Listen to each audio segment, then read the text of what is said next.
family isn't just mother, child. Right. There's a lot of people in the family. And of course, family is important in differing degrees to different people. For me, it's basically everything.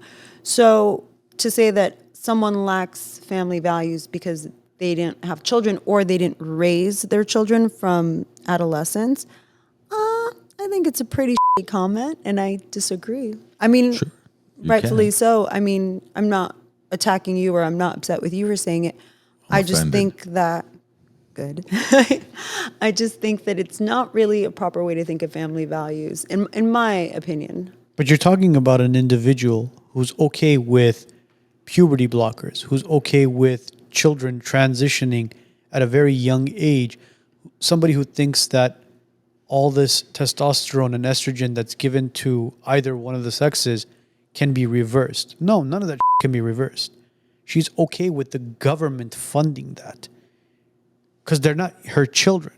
She doesn't understand the value of having a child and protecting your child. So if look at Dwayne Wade. Dwayne Wade has a child who is transgender. Okay. Right? He's got... so does Magic Johnson. Right. So would you say that they lack family values? 100%. Because 100% they do. Absolutely. 100%. That kid would have been an amazing point guard. That's fair. I think as long as you apply that standard across the board to men and women, athletes and politicians, then we're good.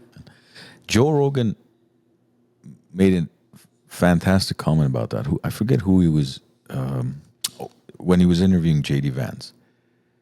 He said, what shocks me the most is all of a sudden there's such a high ratio of transgenders in the Hollywood community. What happened? All of a sudden, all the celebrities' kids, 8 out of 10 are transgender, and all of a sudden, what changed? And he said the reason is because it's kind of like if you identify as a parent of a gay child or a transgender child, all of a sudden you're like put on a pedestal like, oh, wow, you're such an amazing parent because you're accepting your child for who they are. No, you're not. You're a f***ing moron. Child can't go get a tattoo. You don't trust your child to drive a car. You don't trust your child to walk to school. But, you don't think you should have a vagina? No problem. We're going to give you testosterone so you can turn into a boy. And then when you're an adult, you realize what a stupid mistake you made. You can go off the bridge. That's what's happening. That's what's happening to these kids. So to me,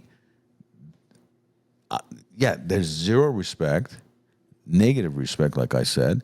So that is family values to me. And her whole life is a fucking fraud. You know, I worked at McDonald's. I grew up in a middle-class family. I raised children. I was a mother. You've never been any of those things. You suck your way on through politics. Everybody knows that. And it's about time that people shove this in her face and say, listen, you're not the person you claim to be. We've already seen what you've done in the past 4 years. Get the hell out of here because, if you promote me to CEO, now I'm going to fix it. Go fix it now. You haven't done jack shit in 4 years. Go fix it now. You're still in office till January. Go do it now. Do one thing, and then I'll vote for you. That's the issue that I would have if my wife voted for Kamala Harris. It has nothing to do with anything else because then our values don't align. How are we supposed to raise children together? If you enjoyed this short clip, go ahead and click here to watch the full episode.